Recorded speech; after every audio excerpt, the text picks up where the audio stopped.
అనకాపల్లి ఎన్టీఆర్ జిల్లా ఏరియా ఆసుపత్రిలో CT scan unit ని ప్రారంభించారు ఐటీ పరిశ్రమల శాఖ మంత్రి గుడివాడ అమర్నాథ్. అదాని ఫౌండేషన్ సిఎస్ఆర్ నిధులు 2 కోట్ల రూపాయలతో సిటీ స్కాన్ యూనిట్ ని ఏర్పాటు చేశారు. ఈ సందర్భంగా మాట్లాడిన మంత్రి అమర్నాథ్, ఈ ఆసుపత్రిలో సిటీ స్కాన్ అందుబాటులో లేక ఎన్నో ఏళ్లుగా ప్రాంత ప్రజలు ఇబ్బందులు పడుతున్నారని, అందుకే సమస్యను అదాని ఫౌండేషన్ దృష్టికి తీసుకువెళ్లడం జరిగిందని అన్నారు. ఈ విషయంపై అదాని ఫౌండేషన్ సానుకూలంగా స్పందించారని, కావున ప్రజల తరపున వారికి కృతజ్ఞతలు తెలియజేస్తున్నామని అన్నారు.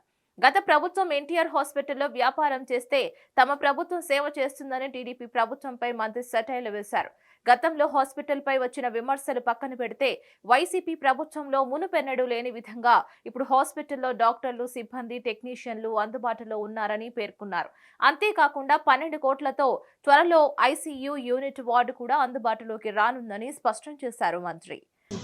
అనకాపల్లి జిల్లా ఆసుపత్రి అయినటువంటి ఎన్టీఆర్ హాస్పిటల్లో ఎన్నో ఏళ్ళగా సిటీ స్కాన్ మెషిన్ కోసం రిక్వైర్మెంట్ ఉండడం, గడిచినటువంటి ఎన్నో సంవత్సరాల క్రితం ఉన్నటువంటి సిటీ స్కాన్ మెషిన్ వర్కింగ్ కండిషన్లో లేకపోవడం, అనేక సందర్భాల్లో సర్వీస్ దీనికోసం పిలిచినప్పటికీ అది ఇంకా ఇప్పుడు ఉన్నటువంటి పరిస్థితుల్లో అది ఫంక్షనింగ్ అయ్యేటువంటి దానికి అవకాశం లేదని చెప్పి టెక్నీషియన్స్ కానీ ఆ కంపెనీకి సంబంధించినటువంటి యాజమాన్యాలు కానీ చెప్పడం, తర్వాత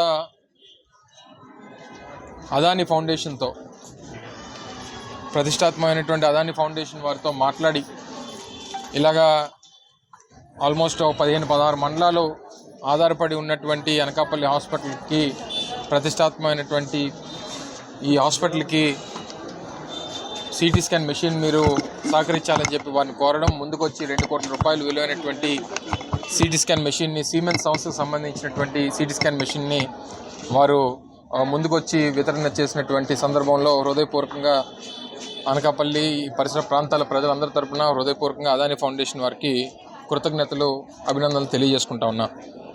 అయితే ఈరోజు మంచి రోజు, ఈరోజు ప్రారంభోత్సవం చేయాలని చెప్పి ప్రజలందరూ కూడా నిర్ణయించినటువంటి మీదట దాన్ని ప్రారంభోత్సవం చేశాం. దానికి సంబంధించి ఈ రేడియేషన్స్కి వాటికి సంబంధించినటువంటి అంశం కాబట్టి సెంట్రల్ గవర్నమెంట్లో ఉన్నటువంటి ఏజెన్సీస్ ద్వారా పర్మిషన్ తీసుకోవాల్సినటువంటి అవసరం ఉన్నటువంటి సందర్భంలో ఆల్రెడీ వారం క్రితమే పర్మిషన్స్కి అప్లై చేయడం జరిగింది.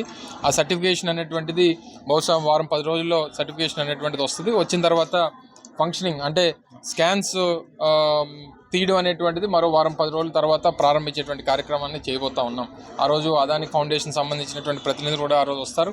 దానికి సంబంధించి ఇప్పటికే డాక్టర్స్ని, radiation safety officer Y Gangadhar గారిని, అలాగే టెక్నీషియన్ని, అలాగే సపోర్టింగ్ స్టాఫ్ని వారిని కూడా, ఎందుకంటే దగ్గర 2 షిఫ్ట్లో వర్క్ చేయాలంటే 6 నుంచి 7 స్టాఫ్ కూడా కావాలని చెప్పి డాక్టర్లు చెప్తా ఉన్నారు.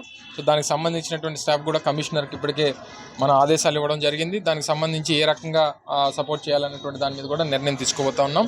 దాంతోపాటు అనకాపల్లి హాస్పిటల్కి సంబంధించి ఈ క్రిటికల్ కేర్ బ్లాక్ కూడా ఒక 50 బెడెడ్ క్రిటికల్ కేర్ బ్లాక్ ఒక 12 కోట్ల రూపాయలతో నిర్మించేటువంటి కార్యక్రమం కూడా చేస్తూ ఉన్నాం. దానికి సంబంధించి ముందు ఇనీషియల్గా ఒక 11 crores ఈ కాంట్రాక్ట్ వాల్యూతో ఉన్నటువంటి వర్క్స్ కూడా చేస్తూ ఉన్నాం.